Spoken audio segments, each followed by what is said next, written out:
Masuk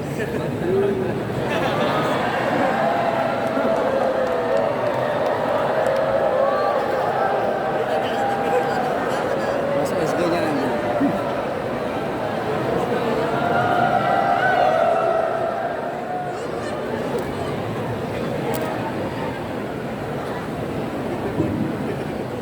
Lupa dipencet.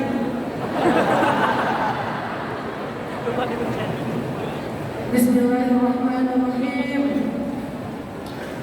Yang saya hormati dan saya muliakan, Gurunda Ayahanda Buya Zakaria.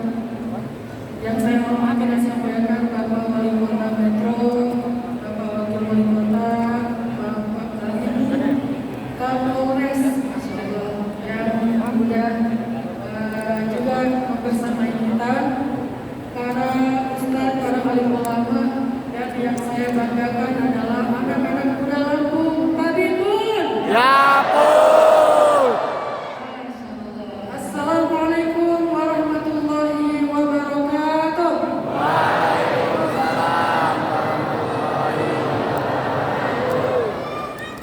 Alhamdulillahirabbil alamin. Alhamdulillahilladzi la yukhayyibu man amalan wa la yaruddu man sa'alah wa la yaqta'u man wasalah wa la yaslubu man syakarah wa la yakilu man tawakkala alayhi. Asyhadu an la ilaha illallah wahdahu la syarika lah wa asyhadu anna Muhammadan abduhu wa rasuluhu la nabiyya ba'dahu. Allahumma salli wa sallim wa barik ala hadha an-nabiyil karim sayyidina wa habibina wa nabiyyina Muhammad wa ala alihi wa ashabihi wa man tabi'ahu ila yaumil qiyamah. Rabbi shrah li sadri wa yassir li amri wa hlul 'uqdatan min lisani yafqahu qawli. Apa tema konser langit kita pada malam ini? Ramadan, bulan ucapan kepada Allah. Pertama saya pengen sharing tentang alasan kenapa saya suka memberi istilah-istilah anak muda dalam dakwah. Karena anak muda ini adalah harapan masa depan Indonesia. Dan salah satu yang bisa membangun potensi anak muda adalah dakwah masjid. Sehingga saya bersyukur di Metro ini di Lampung ada sebuah komunitas yang luar biasa, yaitu komunitas Ayo Cinta Masjid, komunitas Sahabat Hijrah, komunitas Cinta Sholawat, dan banyak lagi komunitas-komunitas anak muda yang sekarang duduk bersama-sama di dalam masjid yang kita cintai ini. Saya merasa ketika dulu pulang dari Mesir 2006, anak muda itu masih jauh dari masjid. Masjid-masjid sepi dari anak muda. Rata-rata yang hadir dalam sholat jamaah di masjid adalah kakek-kakek. Yang hadir dalam majelis ilmu, ibu-ibu. Sesekali mengadakan pengajian hari Ahad, jihad, ngaji hari Ahad. Karena mayoritas pesertanya adalah kakek nenek, maka biasanya materi favorit adalah sakaratul maut. Ini pengalaman ketika awal-awal pulang dari Mesir dan berdakwah di Indonesia. Saya merasa sedih, di mana anak muda? Kenapa yang menjadi imam orang tua? Kenapa yang menjadi muazzin orang tua? Kemana anak muda? Bagaimana jika orang tua kita yang menjadi imam, menjadi muazzin telah kembali kepada Allah? Apakah masjid ini akan kehilangan imam dan muazzin karena ada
pesantren itu adalah tempat mengkader calon-calon ulama hebat di masa yang akan datang.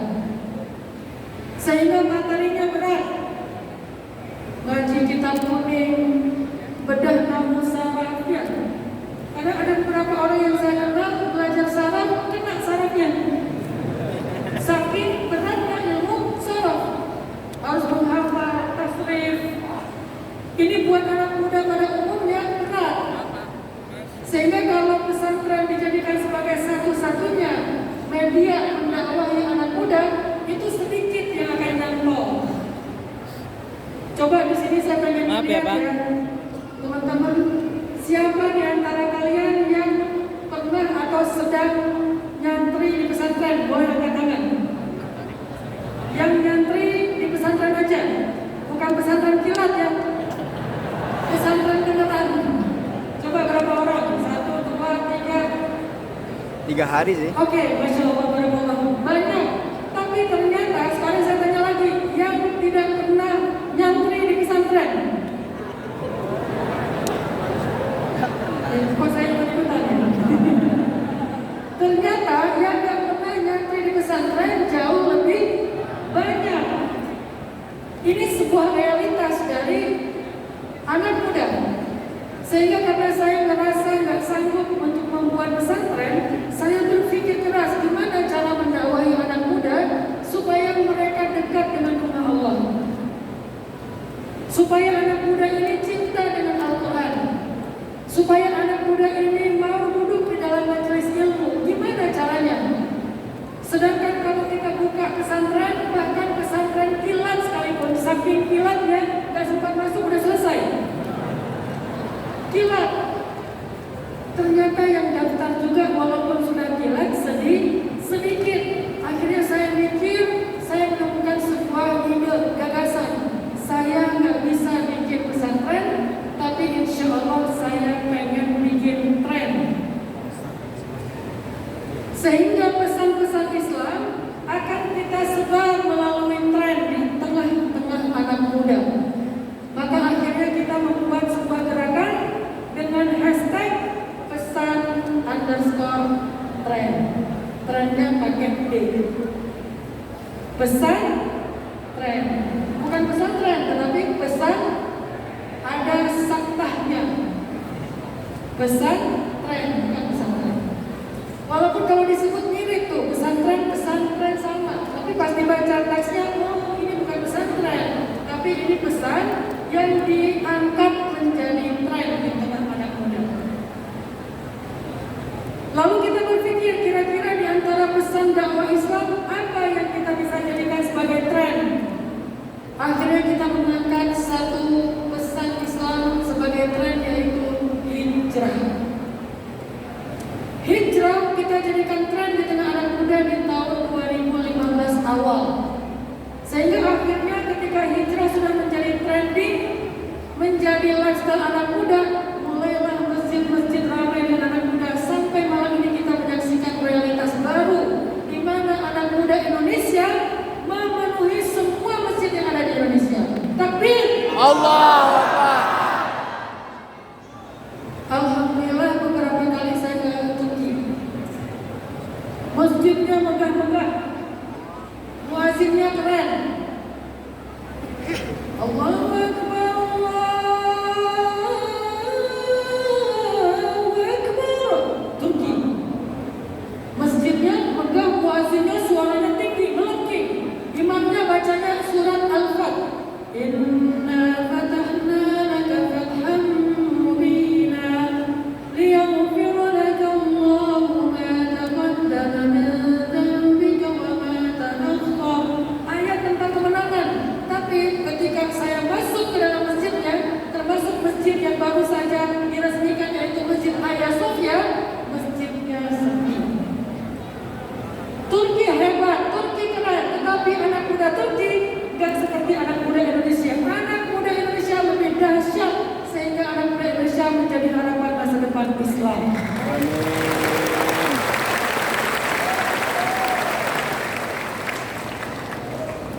Insya Allah kalian semuanya menjadi salah satu di antara pangeran-pangeran surga.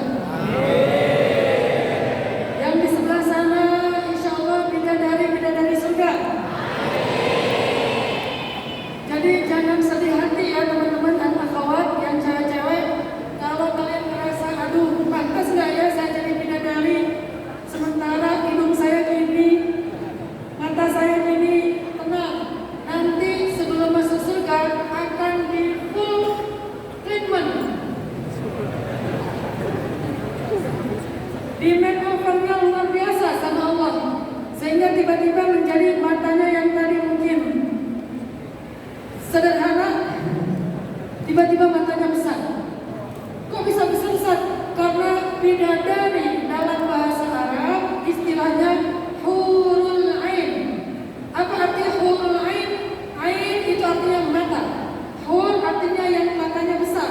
Tapi besar di sini dalam arti positif, besar dan sayu, bukan besar melotot. Ustaz, saya nggak mau disuruh kenapa? Takut. Soalnya cewek-ceweknya pada melotot. Nggak ada. Mereka matanya besar tetapi sayu, indah. Kulitnya, ini hadis. Saking beningnya, saking bersihnya, saking putihnya, kalau dia minum air, kelihatan air ngalir di sini. Kalau sekarang minum air, kelihatan tapi airnya di luar. Kalau di surga, kelihatan ngalirnya. Jarinya, kalau dia keluarkan jarinya dari dalam surga, maka dunia ini akan benderang dengan cahaya jarinya bidadari dan menutupi cahaya matahari. Insya Allah bidadari-bidadari itu ada di sebelah sana. Amin. Tapi bidadari nggak boleh sendiri, betul? Ini pengajian apa sih? Provokator. Saya mau nanya, yang masih jomblo fisabilillah angkat tangan.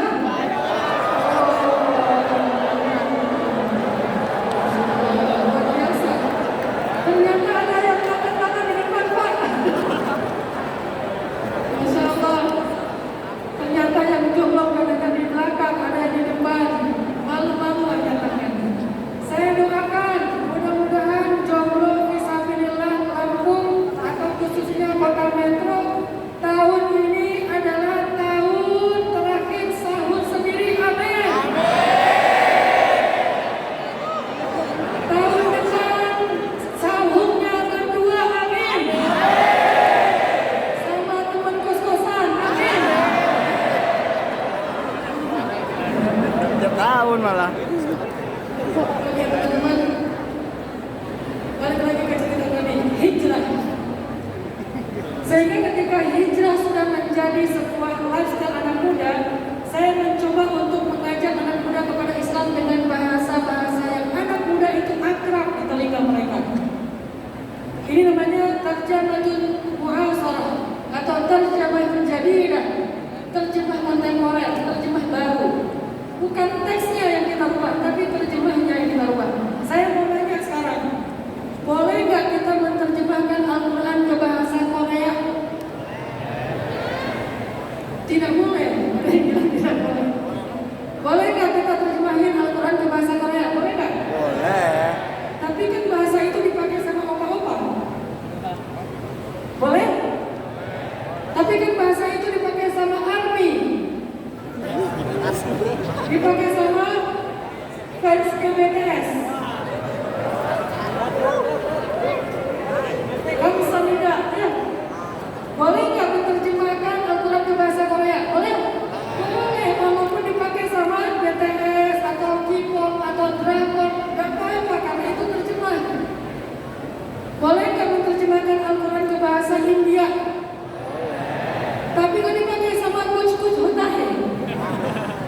Bollywood, nggak apa-apa itu cuma film, yang penting bahasanya umum. Boleh nggak menerjemahkan Al-Quran ke bahasa Inggris?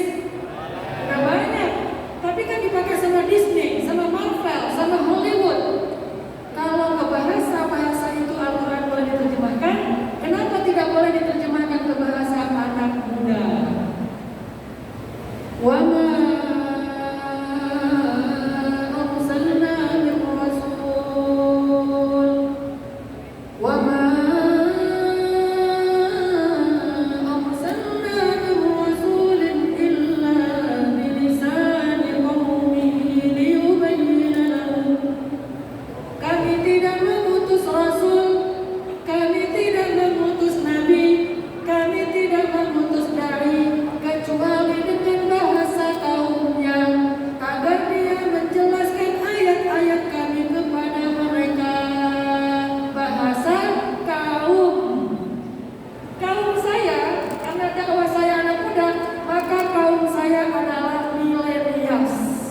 sebuah kampanye tentang free sex, kampanye tentang LGBT, kampanye tentang kebajikan dilakukan dalam kampanye konser Tomorrowland. Datang DJ-nya Alan Walker, begitu dia main DJ semuanya jungkir balik. Bayar mahal sampai booking pesawat dari Brasil datang, dari mana-mana datang, pesawatnya ditulisin Tomorrowland. Karena kenapa? Karena dia sesuatu yang disaksikan. Apakah cuma konser musik yang disaksikan? Ternyata ada yang lebih dahsyat loh. Inna Qur'anal Fajr, Inna Qur'anal Fajr kana mashhuda. Sesungguhnya bacaan dalam salat subuh adalah bacaan yang disaksikan oleh Allah dan malaikat disaksikan. Ternyata ada event lain, ada kegiatan lain yang lebih dahsyat daripada konser, lebih dahsyat daripada Tomorrowland, lebih dahsyat daripada DWP. Apa acaranya? Salat subuh berjamaah. Masyhuda, disaksikan, ditonton, di-view. Siapa yang menyaksikan salat subuh berjamaah? Allah dan para malaikat. Masyhuda. Sehingga salat subuh berjamaah lebih keren daripada konser bumi. Sehingga kita menyebutnya konser langit. Anak muda senang, wah itu konser langit nih. Apa konser langit? Salat berjamaah, termasuk salat tarawih. Tadinya saya mau membaca Al-Baqarah. Alif Lam Mim. Dzalikal kitabu la raiba fihi, hudan lil muttaqin. Kira-kira jam berapa selesai? Sahur. Duha. Ya. Oh, Al-Baqarah 2 juz setengah dibaca dengan tartil santai, belum lagi diulang-ulang. Ada ayat diulang-ulang, wah sampai sahur nih. Bukan teman-teman yang gak kuat, sayanya yang gak kuat. Akhirnya ya udah deh, terusin aja. Ila fi Quraisy, inna a'tainakal kautsar, idza jaa nasrullahi wal fath. Singkat, tetapi insya Allah semuanya nyaman, betul? betul. Setiap rakaat kedua, Qul huwallahu ahad. Surat apa? Alif Lam. Ikhlas. Itu surat yang bikin kita ikhlas banget pokoknya ya. Yang penting apa? Yang penting khusyuknya. Yang penting tumakninahnya. Yang penting benar rukun dan wajib sunnahnya. Sehingga kita melaksanakan ibadah, Allah yang menyaksikan dan Allah yang akan memberikan balasan. Ini namanya konser langit. Jadi jangan cuma ramain konser bumi di luar masjid, ramain juga konser langit di dalam masjid. Di mana pemimpinnya adalah imam, di mana imamnya ada anak muda. Kita jadikan masjid di Metro, di Lampung, di Indonesia, muazzin anak muda, imamnya anak muda. Insya Allah, amin. Amin. Suatu saat saya nggak tahu kapan, tapi saya punya mimpi dan selalu saya sampaikan supaya jadi doa. Suatu saat, insya Allah Indonesia akan dipimpin oleh seorang presiden yang hafiz Al-Quran. Bayang nggak teman-teman sholat di Istiqlal, imamnya presiden. Allahu Akbar. Beres Al-Fatihah. La uqsimu biyaumil qiyamah. Presiden. Muazzinnya wakil presiden. Hayya 'alas shalah.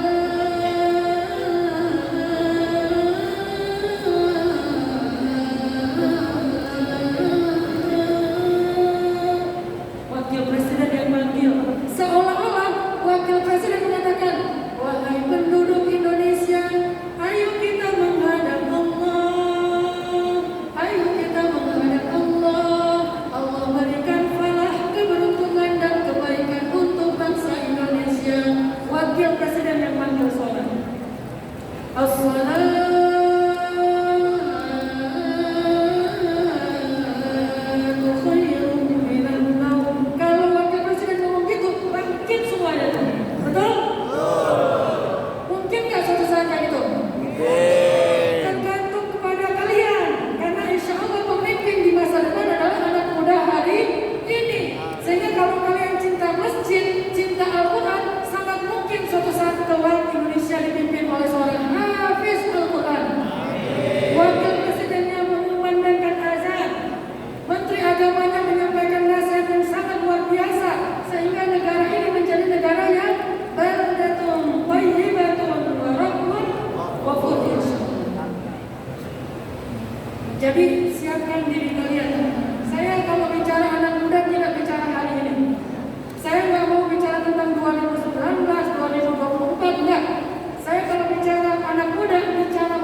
orang, apalagi yang sudah usia senja, caper. Apa ini kok pengajian kok caper?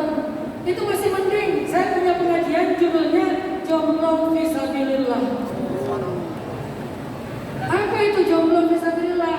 Posternya anak muda pakai rompi kayak jihadis gitu kan ya. Tapi di sini ada coklat, bukan bom tapi coklat. Pakai senapan, tapi senapannya bohongan. Ujungnya bunga mawar. Pakai sorban, sebuah poster nyeleneh absurd untuk menarik perhatian anak muda biar masuk ke masjid. Oh, ternyata jomblo fisabilillah. Apa maksud jomblo fisabilillah? Jangan berkecil hati kalau kalian sendiri. Jangan berkecil hati kalau kalian jomblo. Selama kalian sabar dan tetap di jalan Allah, nggak pacaran, tidak melakukan dosa, nggak stalking IG mantan pakai akun palsu,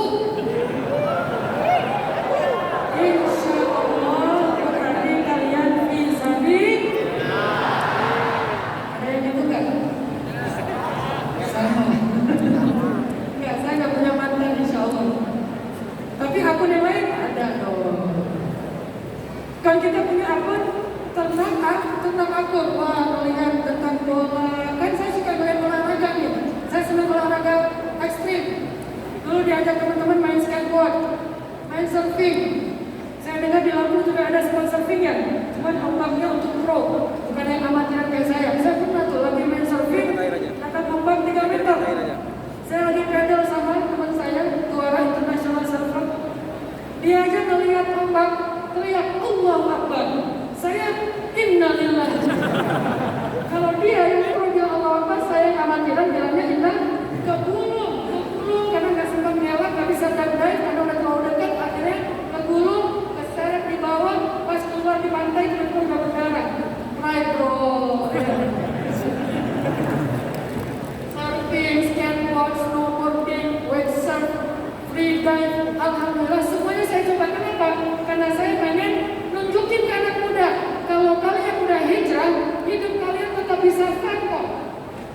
Kalau kalian udah hijrah jadi ahli masjid, hidup kalian tetap asik. Dan untuk menikmati hidup, kalian tidak perlu menambah dosa. Dan saya contohin, saya menikmati hidup, tapi tidak perlu menambah dosa. Tetap bisa nutup aurat, waktunya sholat tetap sholat, tidak perlu ke tempat-tempat yang terbuka. Banyak spot-spot indah di Indonesia kita nikmati. Yang jelas, hijrah, taat, syariat bukan halangan kita untuk menjadi tetap anak muda sebagaimana hobi kita. Muncul judul caper kepada Allah. Apa maksud caper kepada Allah? Hari ini banyak banget orang yang caper kepada manusia di sosial media. Betul? Caper di sosial media. Gimana caranya caper di sosial media? Bikin konten aneh-aneh. Ada yang bikin konten nemu raja jin. Ya. Percaya? Awalnya sih percaya. Oh, beneran nih raja jin. Ngeri banget ketemunya di gua. Tapi dia cendera kecil ya.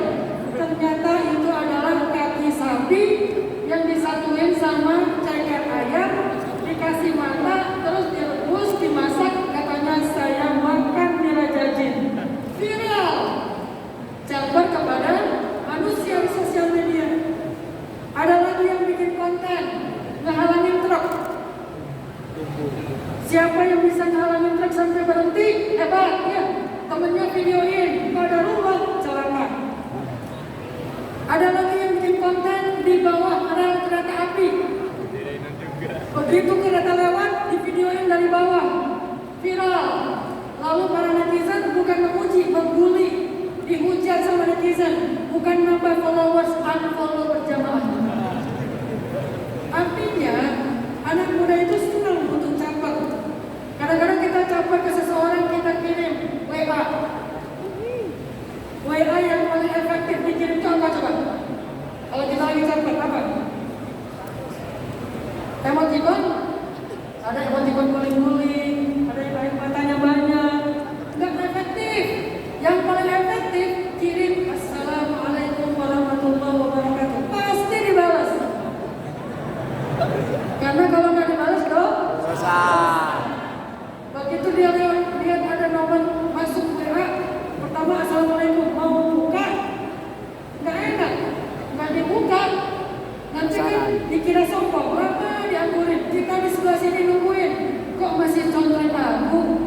biru-biru. Terus kita lihat ke atas, dia udah lasin beberapa kali tapi belum dibaca, ya. Lama nungguin, sampai kemudian tiba-tiba nggak sengaja kepencet, kebuka contrak biru. Alhamdulillah, contrak biru dibaca salam saya. Terus nungguin, kapan dia typing ya?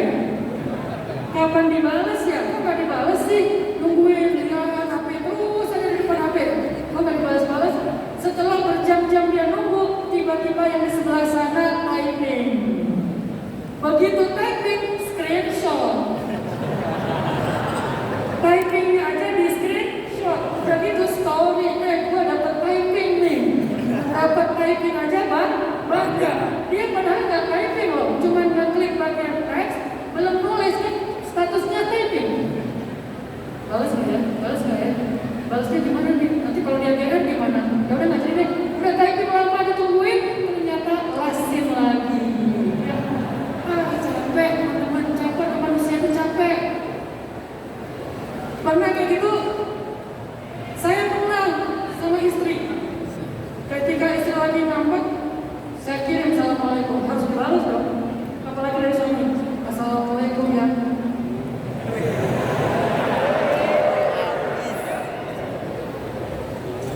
Biasanya saya di atas itu kalau nggak assalamualaikum, biasanya yang penasaran. Tahu nggak? Nah itu tuh penasaran. Cewek itu paling nggak tahan kalau udah dibikin penasaran. Tips ya. Tahu nggak? Itu kedudukannya nomor 2 setelah assalamualaikum. Assalamualaikum nggak bisa nggak dibalas. Yang kedua, tahu nggak? Sih, yang gitu ya. Penasaran. Tahu nggak? Titik. Udah gitu di enter di bawah ternyata nggak ada tambahnya. Itu cara saya mancing biar dia bukan WA. Tapi udah typing, dia mungkin mau marah, dia mau emosi atau nggak jadi. Itu sedih banget tuh. Kayak gitulah nasib kita kalau caper kepada manusia.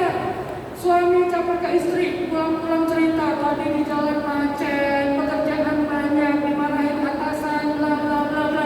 Kenapa dia cerita betapa beratnya pekerjaan dia? Pengen dapat perhatian dari istri. Istri paling-paling cuma bilang, ya udah, yang penting jangan cepat menyerah, semangat ya. Cuma gitu doang. Istri caper ke suami juga kayak gitu. Suami pulang, caper yang paling positif tuh gimana?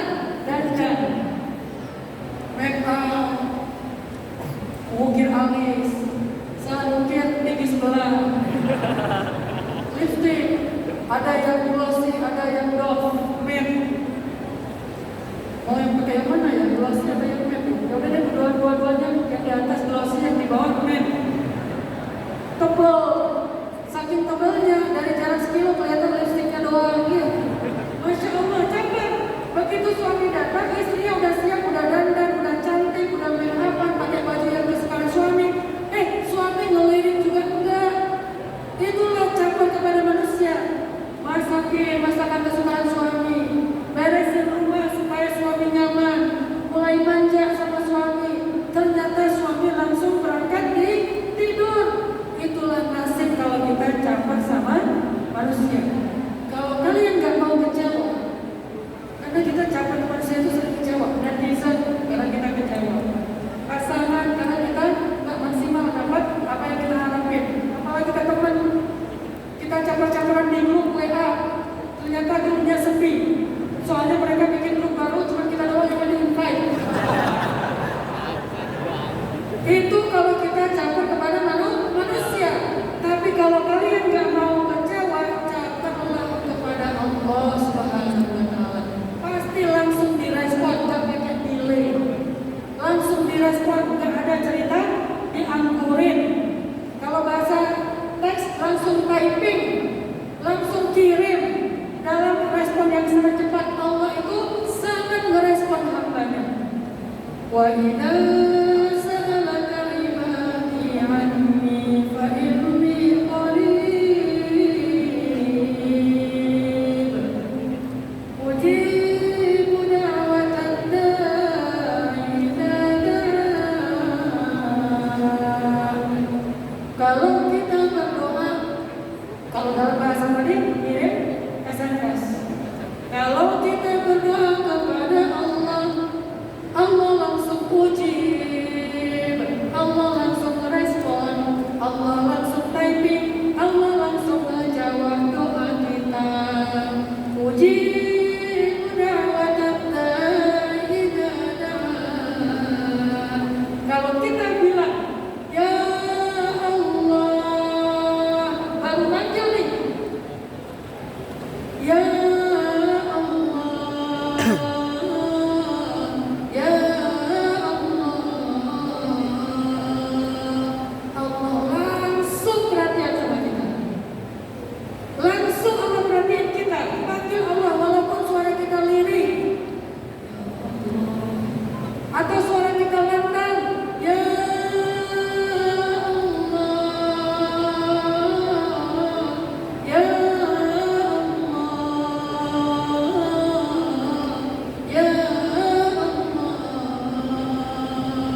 minta jodoh dong, minta rezeki, skripsinya yang lancar, dosennya yang baik, dan segala macam. Belum, baru bilang, ya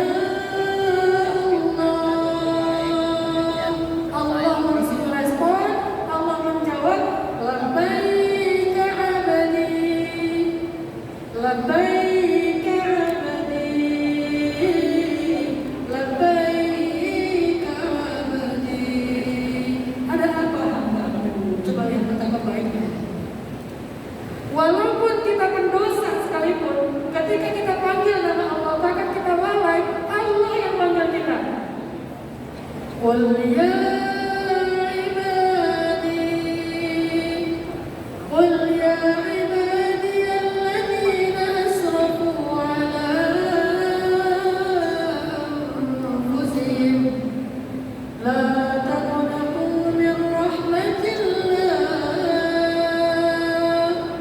inna Allah yaghfiru dzunuba jami'a.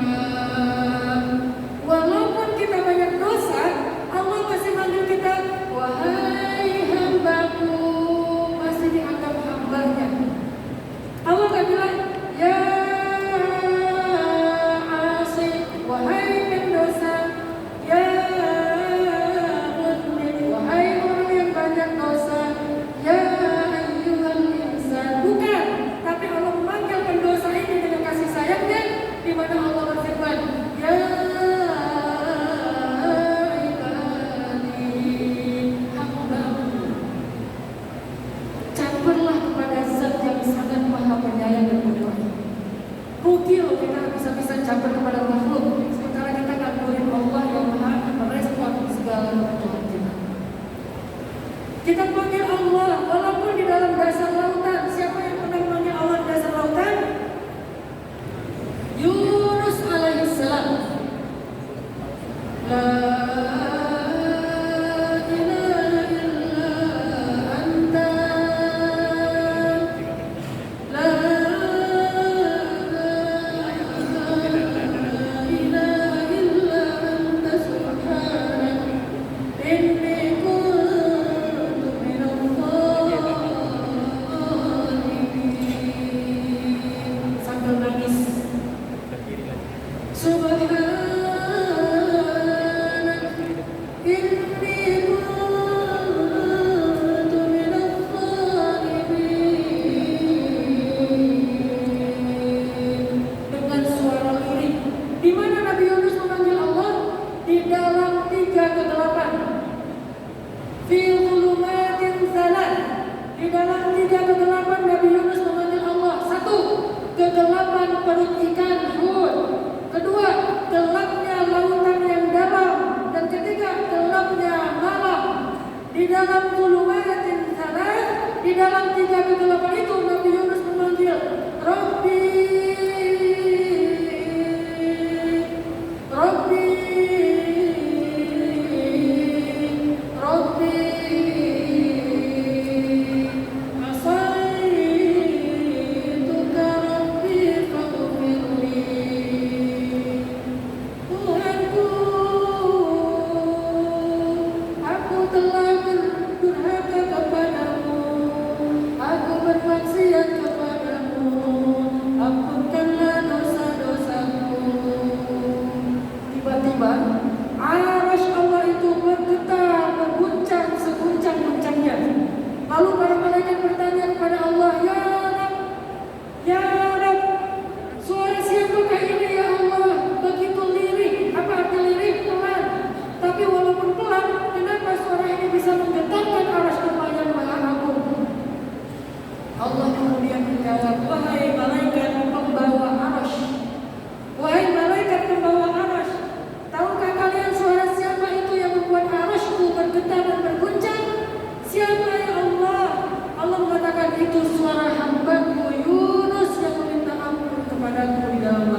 Lalu Allah berfirman kepada para malaikat, wahai para malaikat, wahai penduduk langit, wahai penduduk Baitul Ma'mur, wahai penduduk surga, ketahuilah aku telah ridho kepada hamba-Ku Yunus dan aku ampuni dia saat ini juga, kemudian aku akan selamatkan dia dari perut ikan hiu.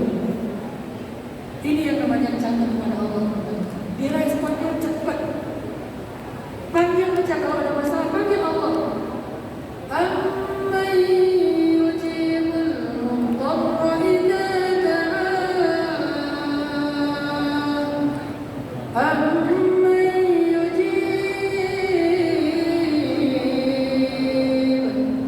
Amman yujibul mudtarra idza da'an wa yakshifus su'. Siapa yang bisa menerima, merespon, menjawab panggilan orang-orang yang sedang dalam kesusahan, dalam keadaan susah, dalam keadaan musibah, kecuali Allah. Sehingga Allah yukshifus su' akan menghilangkan semua kesusahan mereka. Panggil, ya Allah. Tahu nggak gimana cara memanggil Allah biar direspon cepat? Selain dengan suara yang indah, makanya belajar Muhammad, belajar suara indah. Kata Nabi, Zainul Quran bersuara, hiasilah Al-Quran dengan suara kalian. Selain dengan suara yang indah, gimana cara manggil Allah biar langsung direspon sampai bahkan langit itu berguncang? Gimana caranya? Panggillah Allah dengan hati. Panggillah Allah dengan hati. Apa maksudnya? Panggillah Allah dengan as-siqah, al-khusyu' wal-khudu' wat-tadarru'. Panggillah Allah dengan yakin, dengan menundukkan diri kita, merasa fakir di hadapan Allah. Nahnu fuqara'u ilaih. Ya Allah, saya fakir. Siapa yang pernah manggil Allah dengan mengatakan saya fakir? Musa alaihissalam. Inni lima anzalta ilayya min khairin faqir. Nabi Musa terlunta-lunta di tengah padang pasir, berhari-hari perjalanan jalan kaki, belum makan apa-apa, tidak ada tempat tinggal, tidak punya siapa-siapa. Yang dia miliki hanyalah Allah. Lalu dia memanggil Allah, ya Allah, inni fakir, inni ila ma anzalta ilayya min khairin fakir. Allah langsung datangkan orang untuk Musa. Siapa? Calon istrinya. Ini doa calon ini by the way. Allah, saya fakir. Fakir ya Allah, gak ada siapa-siapa selain Engkau. Tiba-tiba ada yang ting ting ting ting. WA masuk, ternyata dosen pembimbing. WA masuk, ternyata KRT. Ya, yang lebih parah lagi WA masuk, ternyata pos akhir bulan. Jadwal bayar kos-kosan. Ini fakir, bilang Allah, ya Allah, langsung direspon sama Allah. Secepat Allah merespon Musa, secepat Allah merespon Yunus, secepat Allah merespon Ibrahim. Hasbi Allah wa ni'mal wakil. Panggillah Allah dengan hati kita. Kalau kita memanggil Allah tidak dengan hati, masih ragu-ragu, ya Allah, kok saya sih? Ya Allah, kok Engkau tega sih sama saya? Ya Allah, apa sih maumu? Kalau gini cara panggil Allah, nggak akan direspon sama Allah. Kalau kita punya masalah, bilang ya Allah, masalah saya besar, tetapi Engkau lebih besar. Ya Allah, masalah saya besar, tapi Engkau maha besar. Saya tidak akan berputus asa dari kebaikan dan rahmat. Panggil Allah dengan memuji Allah dalam hati kita. Insya Allah, Allah akan merespon kita. Insya Allah.